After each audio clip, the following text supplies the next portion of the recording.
Hello, my name is Amin Sarihi. I am a PhD student in the EC department of New Mexico State University, Las Cruces, New Mexico. This is a recording of my presentation, which was given in the 2021 Network on Chip Symposium, which was held as a virtual conference. The title of the work is Securing Network on Chips via Novel Anonymous Routing. This work has been done in collaboration with the North Carolina A&T State University and California State University at Bakersfield. I'm also a member of the Performance Evaluation and Architecture Lab at the EC department at NMSU.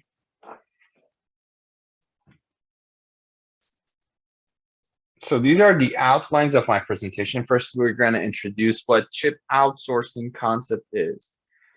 Then we will state the problem and look at the threat model. Then we're going to review our secure anonymous routing proposal and prove its deadlock freedom.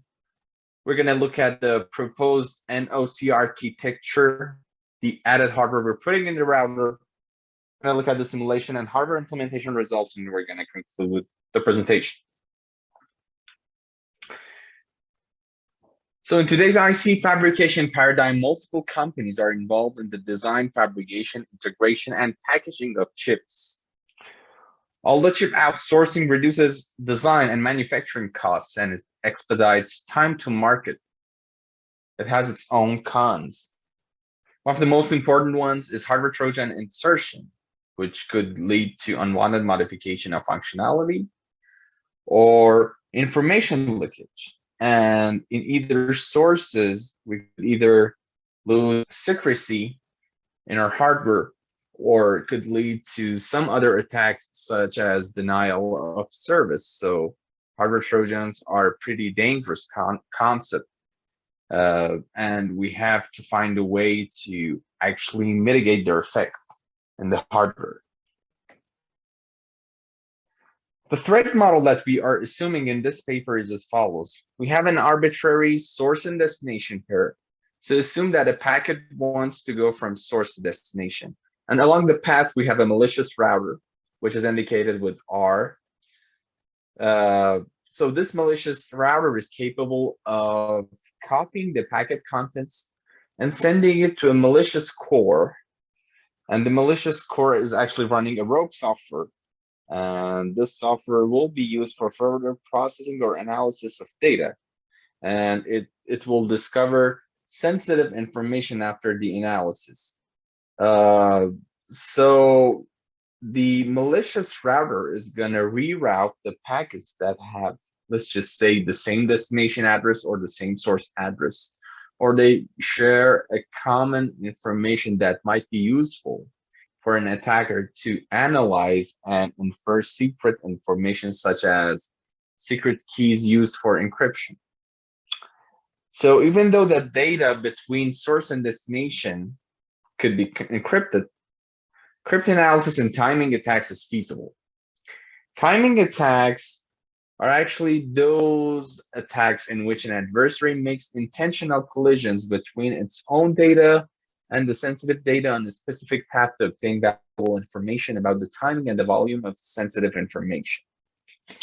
In order to obtain more information about these two attacks, I refer you to these two references here at the bottom of the slides. Take a look and get more information about the attacks.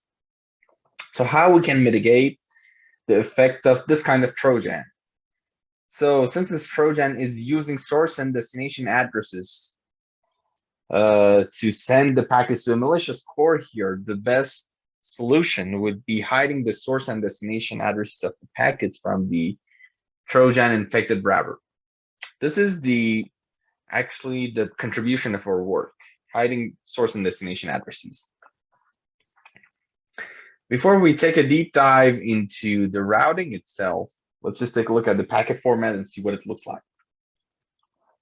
So the first field of the packet format indicates whether a packet is a secure packet, which means that it's being encrypted, or it's a normal packet, which means that it doesn't need any security requirement. The next field is the encrypted destination of the packet. So what we're doing in our anonymous routing scheme is that we are actually encrypting the destination of the packet and putting it in the packet as a part of the packet format. And then we are using XYX cascaded source routing. And in order to do that, we have a field in the packet that tells us in which direction are we moving. So since it's XYX, first we have to go in X direction, then change dimension to Y, and then again to X. So first it tells us if you're going X plus or X minus. So how many hops are you going in X plus and X minus? Then we have Y plus and Y minus direction in the header. And then we're going to define how many hops we're going towards Y plus or Y minus. And at last, we have X plus or X minus direction, but we don't have how many hops we are going towards X plus or X minus because it will just reveal the destination. And this is not what we want. We want to keep the destination secret so that the malicious router cannot guess where the actual destination is. And then we got the encrypted sequence number embedded in the packet to mitigate the effect of man-in-the-middle attack, of course. Then followed by that will come the body flits, which are encrypted using a symmetric encryption scheme. It uses the same key for encrypting the previous parts of the packet, and then the packet will be terminated after by the tail flip, of course. So let's just take a look at the anonymous routing example that we are using here. So as I explained in the previous slide, we are encrypting the destination of the source packet here and putting in the packet. As the packet moves through the network using the source routing here, whenever the E sub D field of the packet is equal to the pre-computed destination in the router that it's the intended router, whenever this comparison is true, it means that it was the intended destination and the packet will eject the network and go to the local port. So we have two routing schemes here. One is called two-turn scenario routing. The other one is called one-turn scenario routing. And let's just take a look at the details of two-turn scenario and one-turn scenario, one by one. So let's just start. Let's just say we want to start from source. And if you look at the fields of the packet, first you have to move towards X minus for one hop and then Y minus for two hops. So we are doing that.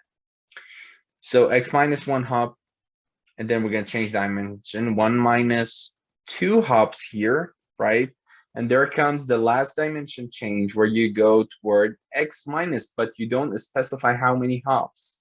If the comparison it returns a true, it means that it was the intended destination. But let's just say that we have a malicious router at 3' and wants to guess where the destination is. It has to make a guess between these three, and it doesn't know where actually which one is that. And the other good thing is that by the time the packet reaches a 3', it doesn't know where it came from because it's got like all zeros here. So this is the advantage of using this kind of routing scheme. The other approach or scheme, the routing scheme we are using in this work is called one-turn scenario. So again, we have the sources, the same source and destination pair, but we are starting from source. It tells us go towards X minus for 2 hops. We're actually doing that. And it tells us go towards Y minus. And then we have these question marks here, which means that the fields of the packets can be filled randomly with arbitrary X plus, X minus, an arbitrary number of hops, as long as it doesn't violate the network dimension, right? So when it reaches the malicious router at 3, doesn't know where the packet came from and where it's going to. And actually, this blue region that you see here in the screen just shows you what the possibilities could be about the destination, and it's a pretty huge space, so the router cannot like make the assumption that all of these could be the destination. And of course, when it reaches, the comparison is true and the packet will be ejected. The red region belonged to the two-turn scenario, where it had three options and it couldn't guess either where the intended destination was. So this is the advantage of this kind of routing. Doesn't know where the packet came from. We're talking about the malicious router, of course. Doesn't know where the packet came from or it's going to. As for the deadlock freedom proof, we are using cascaded source routing. It's been used in previous works.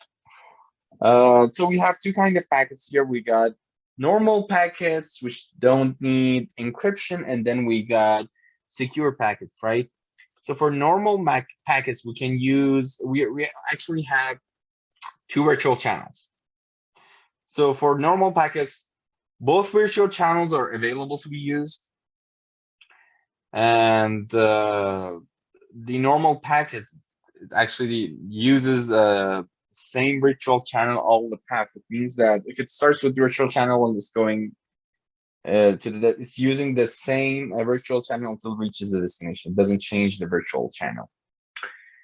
And normal packets are assigned to virtual channels based on the traffic condition at the source node. You could either use virtual channel 1 or virtual channel 2. On the other hand, we have secure packets where it starts always with virtual channel 1, and it will switch to virtual channel 2 if there is a second turn, which means that there's a dimension change from Y to X. It will just change to virtual channel number 2, and switching over by secure packet to virtual channel 2 is called cascaded routing. So it has been proved that it's deadlock free. You can take a look at the reference here that I'm putting at the bottom of the slide here to get more knowledge about cascaded routing and its deadlock freedom proof.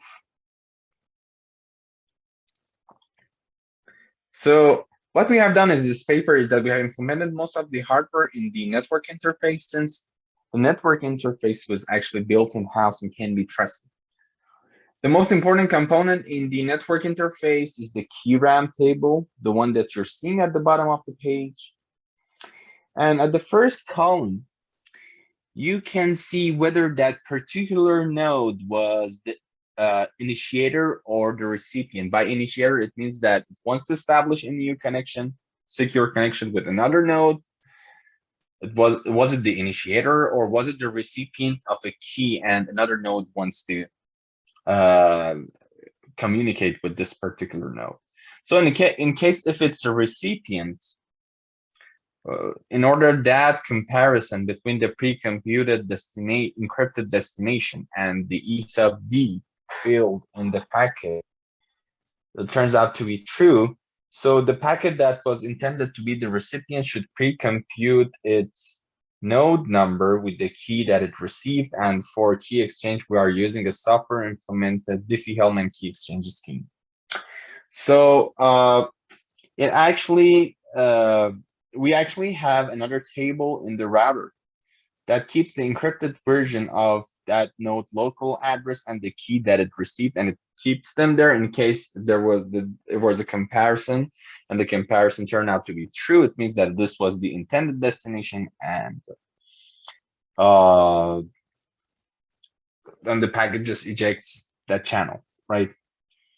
So we are using Hummingbird 2, which is lightweight encryption scheme for encryption here. The contribution of the work is that we're using a single encryption module for both encrypting the node local address or the packet flits here. So we are using a single encryption module. And then we are using the Hummingbird 2 encryption scheme in counter mode. So we have to like add some extra components in the router and the NI so that all this the functionality becomes possible, right? So these are like all the things that we have in the NI and the router. Again, so we have a packet coming from the NI, right? And this mux just actually selects whether the packet is a secure packet or not. If it's a secure packet, it actually takes this path here. But if it's not a secure packet, it actually takes the upper path. It doesn't need any kind of encryption here. And then when there's an update in the key that it was exchanged, so we have a session counter here where when the session expires, your key RAM should be updated here, right? So the packet will just be fed to the router for routing purposes. We got two routing schemes. We got dimension order XY routing for normal packets, and then we got source routing, cascaded XYX source routing for secure packets, and then all the magic happens in the router.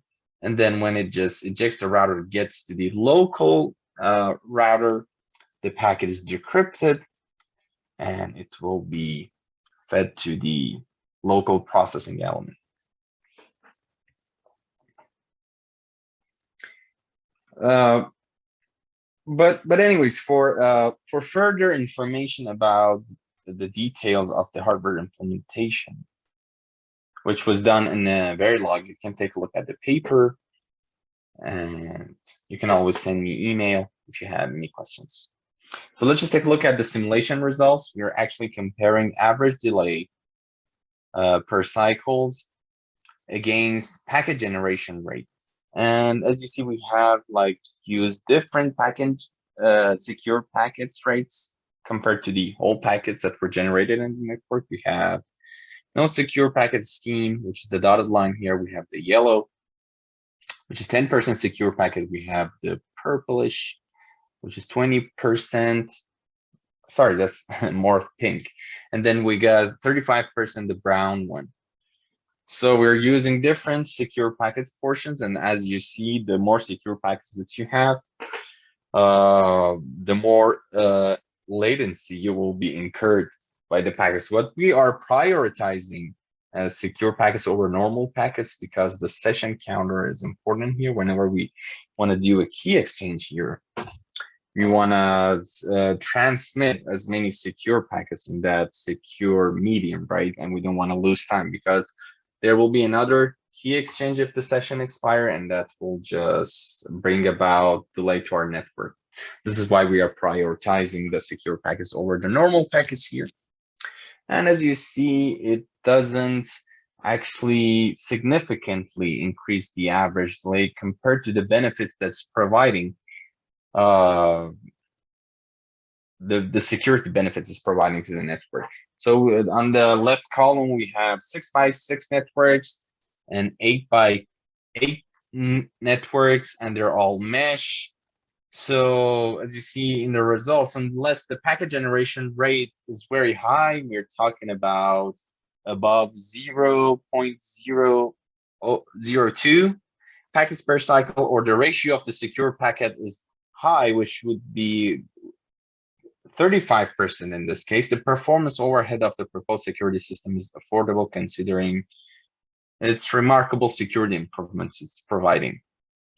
So it's going to be the same pattern is actually observed for both 6x6 network and 8x8 network. And in this slide, we have the hardware results. Of course, our power consumption is going to jump significantly due to the encryption scheme that we are using, but just bear in mind that this is lightweight encryption, right? So if you want to use something more robust like AES, that would be almost impossible, because the dynamic power consumption would be like tenfold of what it was before. And when we compare it to the baseline router, we see that there's a 25% increase in the area overhead and 135% increase in the dynamic power consumption, of course, due to the encryption scheme. But when you compare it to the whole NOC, you would see that the silicon area overhead is less than 1%, and dynamic power consumption stays at around 10%. To conclude our presentation, we have achieved anonymous routing with the concept of dummy turns, so 2-turn and 1-turn scenario. We saw the example. Hardware Trojans can tell where the packet was originated from or destined to by using our encryption scheme. And this was the main contribution to keep both source and destination addresses secret. We secured the NOC against cryptanalysis and timing attacks. The implemented architecture at the network interface has very low performance overhead, and the hardware and area power overhead were affordable compared to the whole NOC.